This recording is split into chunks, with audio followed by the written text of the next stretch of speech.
Samedi matin, 27 novembre, il est 7 heures. On vous souhaite un très bon début de fin de semaine. Un très bon salut bonjour jusqu'à 10 heures en notre compagnie. C'est encore assez sombre à cette heure-ci. Hein? Les jours rapetissent, comme on dit. C'est assez évident là, ce matin. On va procéder tout de suite avec la tournée de nos collaborateurs pour savoir qu'est-ce qui nous attend au cours des prochaines heures et de la fin de semaine, notamment au niveau de la météo. Annick Dumontet, bon samedi matin. Bon samedi, Benoît. Hey, c'est sombre derrière vous, c'est incroyable. C'est très sombre. Écoutez, le soleil se lève à 7h10. Oui. Donc, je travaille dans la noirceur ce matin. Il faut être réveillé. C'est pas une journée drôle qui nous attend. Je vous explique ça d'une façon très colorée. C'est une journée pas très rose. Ce sera pas blanc aujourd'hui, peut-être demain, parce que demain, on revient au normal cette manière. Donc, peut-être quelques petits flocons. Aujourd'hui, très gris. Donc, pas rose, pas blanc, mais gris. Pas de bleu non plus. Non, pas de bleu, puis on verra pas le jaune. Mais peut-être, oui, peut-être quelques petites éclaircies cet après-midi. Parce que vous savez, on a eu beaucoup de pluie hier. Oh, oui. Il pleut encore présentement sur Québec. Mais c'est déjà terminé pour l'Outaouais et les Laurentides. Il est déjà terminé à Montréal. Donc, d'ici 1 heure, je vais travailler au sec. J'espère que oui. On vous le souhaite. Gris, par contre, aujourd'hui, toute la journée, presque partout. On vous le souhaite. Oui, moi aussi, je me le souhaite. À tantôt, Annick. Tantôt. En information, plusieurs choses ce matin. D'abord, on rejoint Denis Thériault à l'extérieur. Il y aura au cours des prochaines heures une vaste opération de recherche, encore une fois, pour retrouver Julie Surprenant, Denis. Est-ce qu'on peut parler à Denis? On va y revenir un petit peu plus tard avec les détails. Rendez-vous à 7h30 du côté de Terrebonne pour les bénévoles. Ah oui, Ouais. bon. Et vous, de votre côté, vous surveillez la politique. Oui, bien, il y a un sondage ce matin à la une du Devoir qui est assez clair, merci. 65,9 % des Québécois pensent que Jean Chrétien devrait prendre sa retraite et quitter la vie politique sur la scène canadienne. Il y a seulement 34,1 % des Québécois qui pensent que Jean Chrétien devrait rester. Et quand on pose la question au sujet de l'avenir de Lucien Bouchard, 50,1 % des gens souhaitent qu'il quitte la barre du Parti québécois. Est-ce que vous pensez que 50,1 % c'est une majorité claire? C'est légal. En tout cas, va sûrement y réfléchir. C'est démocratique. Et voilà. Merci. On en reparle tout à l'heure. On en parlera. On peut rejoindre Denis Thériault maintenant pour nous parler de cette opération de recherche ce matin. Oui, Julie Surprenant, 16 ans, qui est disparue depuis maintenant 11 jours à Terrebonne. Eh bien, il y a un rendez-vous pour plusieurs bénévoles ce matin, pour des gens qui vont participer aux recherches. C'est au centre communautaire de Terrebonne. Ça devrait débuter vers 7h30 ce matin. Les parents, les proches ont fait beaucoup d'efforts pour qu'il y ait beaucoup de monde ce matin. On va suivre ça. Oui, on va vous retrouver avec intérêt tout à l'heure. Maintenant, au sport, José, c'est le football universitaire. C'est ça, puisque c'est la Coupe Vanier qui est disputée cet après-midi à 13h au Sky Dome à Toronto, entre bien sûr le Rouge et Or de l'Université Laval et puis St. Mary's, les Huskies de St. Mary's. Ça va être un match intéressant. On dit que le Rouge et Or est favori par 14 points pour l'emporter, mais c'est un match, c'est un match à parler d'un bord comme de l'autre. Il y a 1000 partisans qui ont quitté Québec hier en autobus pour justement se rendre à Toronto. Donc, on a des images de ça. On va vous montrer ça. Et puis, Carl Larouche est sur place aussi. On va lui parler en fin de bulletin. Ah, excellent. Nathalie, aux arts et spectacles. C'est la fête au football, mais c'était la fête hier C'est aussi. vous dites la fête à José. Non, c'est la fête au football avec tous ces fans-là. C'est le fun. Hein? C'est jeudi. C'est jeudi votre anniversaire. Ah, mais bonne fête encore. Personne ne savait ça. Il est discret. Mais c'est jeudi. C'est ça. Combien? À 28. 28 ans. 28 ans. Un des beaux bonhommes du Québec. Et 28 ans, j'ai dit. Je ne sais pas où vous étiez dans le classement. On va essayer d'avoir l'information. Ben oui, ça doit être ça. Alors, vous disiez donc? Oui, ben c'est ça, bonne fête. Et c'était la fête hier parce que je suis allée voir le groupe Léhi. Léhi, c'est 7 membres d'une même famille qui viennent de l'Ontario et pas besoin de vous dire que ça swing. C'est du nouveau folklore, du folklore moderne. On est très loin de la soirée canadienne. Ce sont des Ça jeunes... aurait pu être la soirée ontarienne. Oui, plutôt. Oui, exactement. Mais ils se sont inspirés beaucoup du folklore québécois aussi. C'est vraiment très agréable. Et c'est nouveau genre. C'est à découvrir vraiment. Ça s'appelle Léhi. Vous allez nous en parler, j'imagine, avec Absolument. intérêt. Oui. Merci, Nathalie. Savez-vous à combien de temps remonte le premier enregistrement à la télé? Vous savez, on a tous des VHS, des VCR à la maison. L'enregistrement d'une émission de télé ou d'une image à la télé. Combien de temps? Les années 60? Fin 60. Moi, j'ai fait 60. 50? Ça doit être 60 ou 65. 1927. Ah oui? Ah oui? 1927. Il y a à ce moment-là un Écossais, un inventeur écossais, M. John Logie Baird, qui avait réussi à enregistrer l'image d'un ventriloque. Et selon les recherches qui ont été effectuées, ce serait le tout premier enregistrement d'une séquence télé, 1927. Bien des gens pensent que la télé n'existait pas en 1927. Ben oui, c'est ce que je pense. Mais il paraît qu'il y avait quand même quelque part dans le monde de la diffusion qui se faisait en télé, parce qu'au Québec, c'est plutôt dans les années 50 qu'on a connu la télé. Oui, ça, vous le saviez. Ça, je le savais. Oui, vous saviez. Oui, Nous le savions. Un petit peu d'histoire, quand même. Alors, c'est sur cette note d'histoire qu'on commence.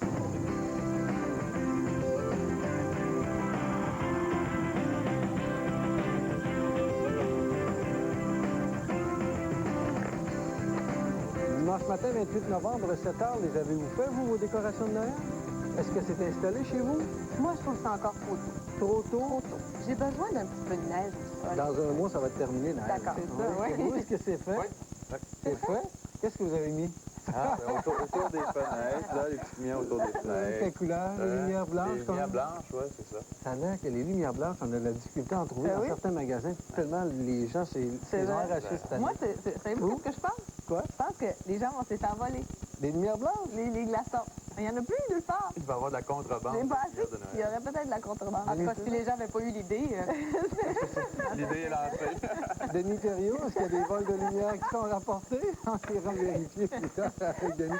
C'est la météo ce matin qu'on va vérifier en premier avec Annick Dumontet. Bon dimanche, Annick. Bon dimanche, Benoît! Vos décorations de Noël? Ah, moi, mes décorations de Noël ne sont pas encore installées, mais j'ai l'intention de les mettre le 1er mois. Toujours, 1er décembre, je commence à faire ça. C'est psychologique. Oui, c'est psychologique. Mais Pas c'est quoi? avant, pas après. Ils sont déjà installés derrière vous, les décorations, ça scintille, là? Oui, ben là, on est présentement au Carré Dioville, c'est le Capitole, c'est merveilleux, c'est beau, hein, ce matin. Déjà, ce matin aussi, on se met dans l'ambiance des fêtes parce que c'est terminé là, de se faire croire que l'été se continue, d'être au-dessus des normales saisonnières. C'est beaucoup plus frais ce matin et on va avoir un beau petit décor naturel. On devrait voir des petits flocons sur presque tout le Québec aujourd'hui. Ah oui? Oui, on ne parle pas d'accumulation puisque ce sera quelques petits flocons par-ci, par-là, peut-être quelques traces dans les régions un peu plus au nord ou plus à l'est. Mais pour les régions plus au centre ainsi qu'à l'ouest, ce sera de la neige fondante. Donc, on se met tranquillement dans l'ambiance des fêtes et surtout dans l'ambiance de l'hiver qui approche. Des flocons, juste pour rappeler que c'est le temps, pour certains, de placer les décorations. Et d'acheter peut-être un bel à neige. Rappelez-vous qu'il faut aller acheter ça. Pas seulement des lumières, parce que ce ne sera pas très pratique. Merci, Annick. À tout à l'heure. En information, il y a une compagnie aérienne qui en arrache en fin de semaine. Hein? Intercanadien qui a annulé tous ses vols de la fin de semaine jusqu'à lundi sans donner aucune explication. Vous voyez sur les images tournées ce matin, les comptoirs, il y a des gens qui peuvent vous informer, vous répondre ce matin, mais il n'y a aucune activité concernant le transporteur régional intercanadien. On dit que c'est un différend avec une autre compagnie aérienne canadienne qui pourrait expliquer l'annulation de tous les vols.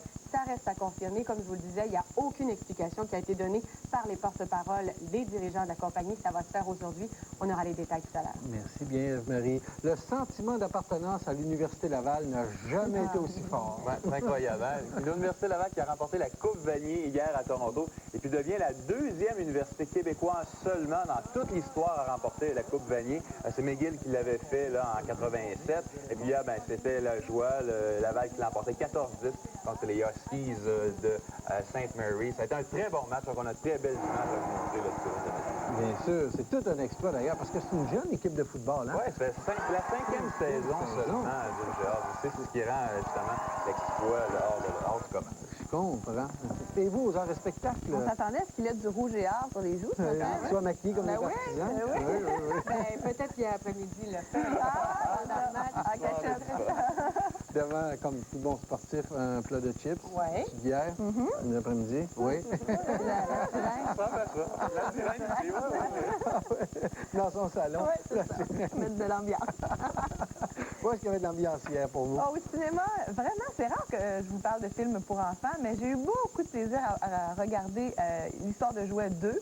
Et j'étais pas toute seule à avoir du plaisir. Les enfants se sont beaucoup amusés et les parents aussi, parce que c'est vraiment très bien fait. Et je crois que c'est même mieux que le premier.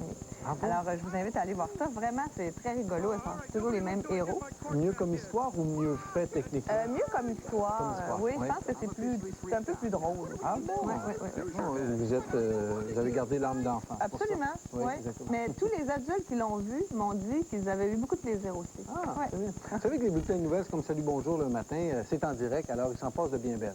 Oui. Voici ce qui s'est passé dans une émission, un bulletin de nouvelles du matin à la télé américaine au cours des derniers jours. Regardez bien cet extrait. Out of the busy crowd, we do have one big question for you. Okay. And it's coming from me, honey. How are you?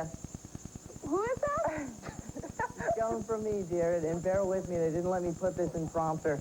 But I just wanted to tell you that I've never been happier and I've never felt more complete. And I owe it all to you. You're truly a human angel. And I couldn't have asked for a more perfect girlfriend. And I know I couldn't ask for a more perfect wife. So, Shelby, will you marry me? I'd love to marry you, Phil. Alors, traduction presque simultanée, il a dit « C'est pas écrit sur mon télésouffleur.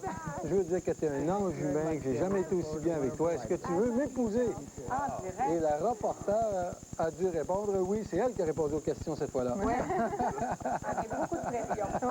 Là où on a racheté ses parts à elle, et puis on sait en 79 par la suite, nos épouses se sont joints à nous. Et en 91, ce sont la relève, donc Éric, notre frère, le dernier de la famille, donc le cadet, et puis mon fils Stéphane. Dans les années 50, le père des frères Lajoie achète des terres avoisinantes prévoyant une expansion future. Mais le véritable développement de la ferme devait s'amorcer plus tard. À partir des années 70, les investissements se font dans tous les secteurs.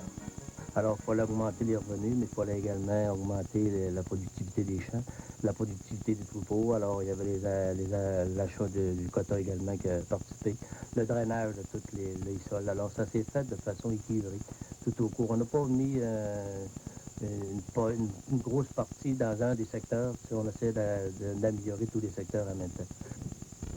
5 critères servent à évaluer les entreprises qui se mesurent pour le mérite agricole.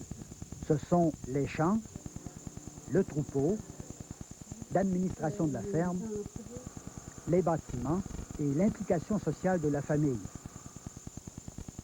Éric Lajoie est le frère cadet de Clément et de Gaston. Il est responsable du troupeau.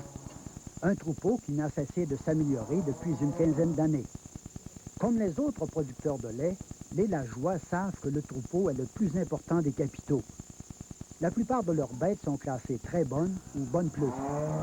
Le troupeau a progressé grâce à l'acquisition de sujets des meilleurs troupeaux au Holstein. Oui, c'en est justement une qu'on a achetée, c'est une génisse, dans une grosse vente, pour améliorer notre génétique, pour pouvoir vendre des embryons plus tard. Là, présentement, c'est une vache là, qui, à mes yeux, là, c'est l'une des meilleures vaches de la ferme. Ils cherchent à développer des bêtes qui ont une bonne conformation et un bon niveau de production. Une conformation générale, un très bon prix, une vache qui est grande, qui avec des bons vins, qui consomme, qui est capable d'ingérer des aliments. Une vache qui est complète. Là. Et en plus d'avoir un IPV là, élevé. Pour pouvoir, l'IPV, c'est un peu tout le bagage héréditaire de ses parents. Quand on a un bon indice de potentiel génétique, c'est parce qu'elle a une bonne mère et une bonne grand-mère en arrière. Les sujets de remplacement demeurent le fer de lance de l'amélioration génétique. Les Lajoie conservent le tiers des veaux qui naissent comme sujet de remplacement. Ils sont gardés dans une étable froide, ce qui augmente leur développement et leur poids au premier vêlage. L'alimentation des vaches laitières se fait en fonction de leur production spécifique. La ration est composée de luzerne et de maïs en silage principalement. Les vaches sont nourries 5 fois par jour. Pour l'alimentation d'un troupeau comme celui-là, il faut pouvoir compter sur la productivité des champs. La ferme Lajoie et Fils s'étend sur une superficie de 272 hectares, dont 191 sont cultivés. Près de la moitié de cette superficie se retrouve en luzerne et en maïs. Les autres cultures sont l'orge, le canola et le maïs. Jusqu'à maintenant, on nourrissait le troupeau là, à l'orge humaine, mais depuis un mois, là, on est changé au maïs humide. Justement pour combler l'énergie qui manquait, parce que les vaches sont rendues à une moyenne de 9 000 kilos que ça ne marchait plus à l'orge. Il a fallu changer au maïs pour pouvoir, dans l'avenir, être à 10 000 kilos, 11 000 kilos de moyenne. On ne se met pas de briques. La réussite des entreprises en agriculture passe d'abord par une saine gestion. Cette ferme appartient à un syndicat de gestion depuis leur fondation dans les années 80. 3 associés s'occupent en priorité de ces tâches administratives, dont Jacinthe Lajoie et Diane Gagné. Maintenant, quand on fait le budget où on a à décider tout pour l'année, qu'est-ce qu'on a, mais à moins que durant l'année, qu'il arrive des imprévus, que la machinerie brise trop vite, là, des fois, on n'a pas le temps de nous consulter. Là. Alors, on achète rapidement. On voit passer la machinerie dans la cour, puis on s'aperçoit qu'on achète un nouveau moteur. On se fait quand même des réunions régulièrement durant l'année. Des actionnaires durant l'année, ou quand il y a des choses spéciales, là, à ce moment-là, on convoque une réunion. C'est sûr que c'est difficile des fois de réunir tout le monde, là, mais on trouve ça important quand même de se rencontrer régulièrement, puis de discuter de différents points là, pour que tout le monde soit à jour, puis que tout le monde soit au courant quand il y a des choses importantes. La ferme Lajoie et Fils possède la machinerie nécessaire pour effectuer les différents travaux de récolte et de préparation des champs. L'an passé, l'entreprise s'est dotée d'un atelier de réparation et d'une remise à machinerie. C'est Jeannot Lalancette, l'employé à temps plein de l'entreprise, qui est responsable de l'entretien et de la réparation de la machinerie. En 1991, Stéphane Lajoie se portait acquéreur des actions que son père Clément possédait dans l'entreprise. En plus de son travail sur la ferme, Stéphane a mis sur pied une petite entreprise qui permet aux producteurs de lait d'accéder au marché spécialisé des embryons et des génisses de reproduction. Je pense que c'est un projet qui origine d'un besoin qui était vécu sur la ferme, celui de faciliter la commercialisation des produits agricoles. Nous sommes une entreprise qui croit beaucoup à l'ensemble des outils d'amélioration génétique et nous les pratiquons. À partir de ce moment-là, ce qui devient important pour l'entreprise, c'est de mettre en marché ces produits-là pour continuer d'évoluer en ce sens-là. Agricom, l'entreprise en question, utilise les nouvelles technologies de l'information, en particulier Internet, pour centraliser les données les plus pertinentes sur la génétique laitière. Ces informations se retrouvent sur un catalogue électronique. Le catalogue, c'est un amalgame de choix génétiques qu'ils peuvent consulter à partir d'un moteur de recherche, c'est-à-dire des génisses, des taureaux, encore particulièrement des embryons, à lesquels on rattache la fiche signalétique, c'est-à-dire le pedigree, la généalogie complète, et puis le statut sanitaire de l'animal représenté. Et puis l'adresse et la correspondance de l'éleveur qui veut utiliser le catalogue pour mettre en vente cette génétique-là. Donc le contact peut se faire de façon directe, aussi bien par Internet que par téléphone, entre un acheteur et un éleveur-vendeur. Difficile de trouver plus impliqué dans son milieu que la famille Lajoie. Gaston Lajoie a trouvé son engagement dans la coopération. Il est maintenant président de Nutrinor, la grande coopérative régionale. La société en commandite qui regroupe les usines de lait de transformation du mouvement coopératif agricole. Des tâches qui ne devaient pas nuire à l'entreprise familiale. Je pense que le but premier, quand j'ai pris ces charges-là, c'était que l'entreprise n'ait pas d'inconvénients par rapport à ce qu'on avait à faire. Alors, on s'est assuré d'avoir une bonne relève au niveau de l'entreprise. Et également, mon implication reste toujours au niveau de l'entreprise, plus au niveau gestion et administratif. C'est sûr que pour les travaux de tous les jours, on a libéré une personne, on s'est engagé une personne supplémentaire. Quand on pense qu'aujourd'hui, si on prend au mouvement coopératif québécois, AgroPure et Groupe Lactel représentent au-delà de 8000 producteurs qui sont propriétaires de ces usines-là. Alors, quand tu produis ton lait, tu as les outils de transformation, tu es plus indépendant au niveau de les chercher une plus-value pour le producteur. La ferme Lajoie et Fils, c'est une belle PME agricole. Un jour ou l'autre, la question de la relève va se poser. Comment l'envisage-t-il? On ne peut pas demander à la génération qui vient de racheter la génération qui va venir de pays. Ça s'est fait dans le passé, mais ce qu'on voit présentement, c'est que la génération vend parce que la génération qui est pour arriver n'a pas de sous. Et ils partent avec le capital de l'entreprise. Alors, c'est de pouvoir se retirer tout en investissant et en développant l'entreprise. Et de pouvoir se retirer de façon à être capable que l'entreprise soit capable de financer le retrait des actionnaires et la venue des nouveaux actionnaires. Alors, avec le capital familial. Depuis le début du concours du mérite agricole il y a 110 ans, l'agriculture a bien changé. Mais, quelle que soit l'époque, les grands gagnants du mérite agricole ont toujours représenté l'agriculture d'avant-garde. Aujourd'hui, une autre dimension rend l'agriculture d'avant-garde plus complexe. C'est celle de la transmission du capital. Un problème que semble avoir résolu la famille Lajoie. Mais cette difficulté conduit chaque année au démembrement de plusieurs fermes. Une situation qui n'est pas près de s'améliorer.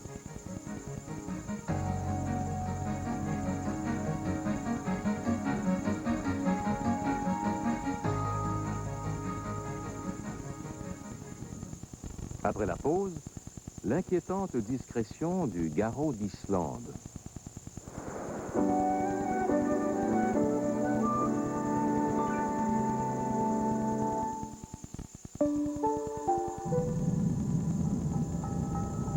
Une tenue de route sécuritaire en tout temps. La performance et la précision dans les virages. L'intelligence d'une traction contrôlée par ordinateur. Voici la nouvelle Subaru Legacy, équipée du meilleur système de traction intégrale jamais offert.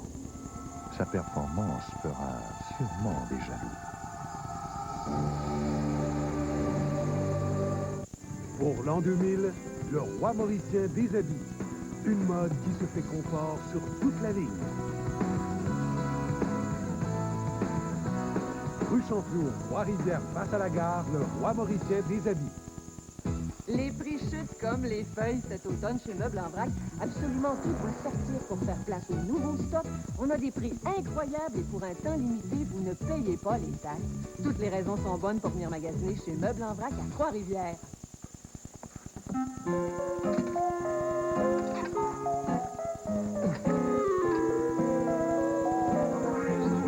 La SAQ voit gros et propose à sa clientèle d'économiser gros à sa vente de gros. Obtenez de 15 à 20% de rabais sur des spiritueux d'1,75 litre et des vins de 4 litres. Jusqu'au dimanche 28 novembre, à la SAQ.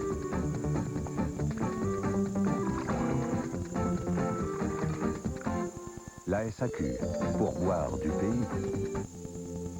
Aucune loi ne vous oblige à être généreux. Après tes mains fortes à vos amis, après une grosse journée de travail. Par contre, si vous êtes de ceux qui donnent sans compter, pas pour les honneurs ni pour la gloire, juste parce que ça fait chaud au cœur, eh bien sachez que les camions Ford sont faits pour partager le travail jusqu'à ce qu'il soit accompli. Ford, de cœur et d'acier. Au retour, le garrot d'Islande, menacé ou pas. Voilà, l'oiseau est en boîte.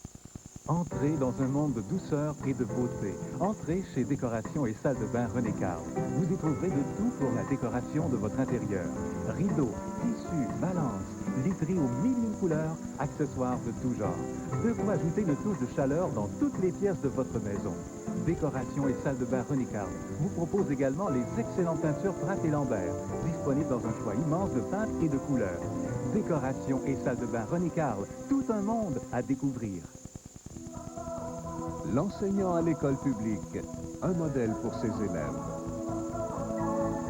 Un témoin de ses expériences, de ses valeurs. Une personne de partage, de sa culture, de ses connaissances, de son vécu. L'enseignant, la clé du succès de l'élève. L'école publique, une école universelle. Un message de vos commissions scolaires de la Mauricie et du centre du Québec. Le roi mauricien déshabille, le spécialiste des vêtements pour taille forte. Confection soignée, style classique et actuel. Le roi mauricien déshabille, rue Chanflour, Trois-Rivières, face à la gare. Les prix chutent comme les feuilles cet automne chez Meubles en Vrac. Absolument tout doit sortir pour faire place au nouveau stock. On a des prix incroyables et pour un temps limité, vous ne payez pas les taxes. Toutes les raisons sont bonnes pour venir magasiner chez Meubles en Vrac à Trois-Rivières. Le garrot d'Islande. Malgré son nom, ce canard n'est pas vraiment plus populaire en Islande qu'ici au Québec. Même qu'en ces deux endroits, on ne retrouve que de petites populations. 90% des effectifs de l'espèce, qu'on nomme aussi garrot de Barrow, vit sur la côte ouest de l'Alaska jusqu'à l'Oregon. Une petite population, comme celle du Québec, serait par nature vulnérable. Mais à partir de quel moment peut-on la considérer menacée? Le Service canadien de la faune, en tout cas, s'inquiète du déclin du garrot d'Islande dans le Golfe.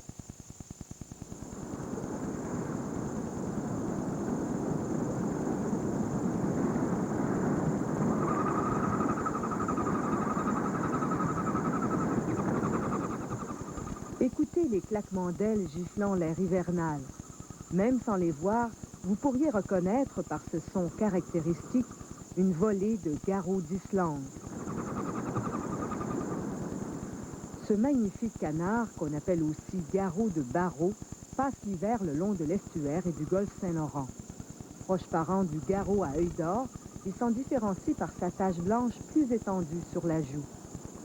Ceux qui réussissent à observer le garrot d'Islande sont privilégiés parce qu'il se fait de plus en plus rare.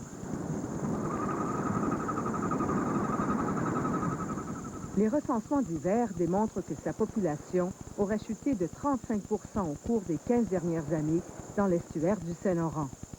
C'est pourtant là qu'il est le plus abondant dans l'est de l'Amérique du Nord. Pour connaître les raisons de cette diminution considérable, le Service canadien de la faune veut suivre étroitement les déplacements du garrot d'Islande. On estime qu'il y a peut-être entre 1500, 2000, peut-être jusqu'à 4000 individus seulement dans tout l'est de l'Amérique du Nord, ce qui est très peu, somme toute. Et puis, c'est une espèce qui a été pratiquement pas étudiée dans l'est du continent aussi. Donc, il y a une nécessité là, de d'abord étudier l'espèce pour ensuite peut-être intervenir à différents niveaux. Pour étudier l'espèce, Michel Robert et son équipe ont concentré leurs recherches dans le parc du Bic, près de Rimouski. En novembre, c'est un endroit de prédilection du garrot d'Islande. La mission, capturer quelques spécimens dans une petite anse à l'aide d'un filet dressé sur des bouées.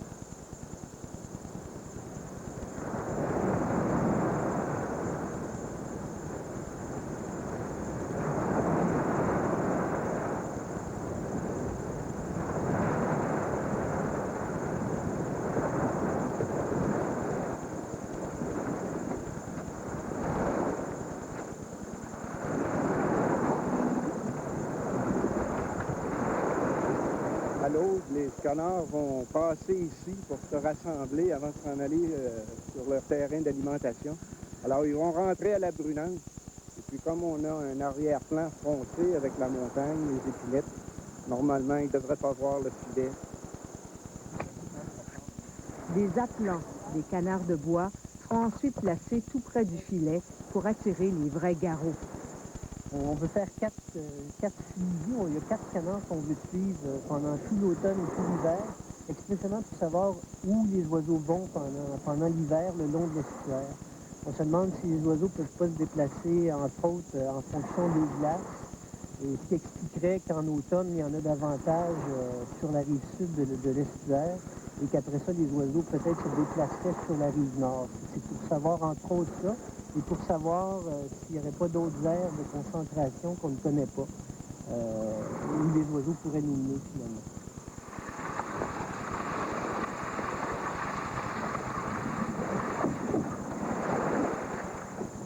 Une fois le piège en place, il suffit de patienter.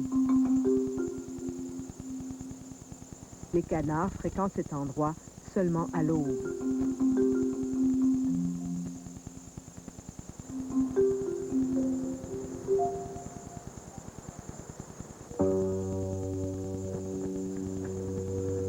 À 5 heures du matin, quelques taches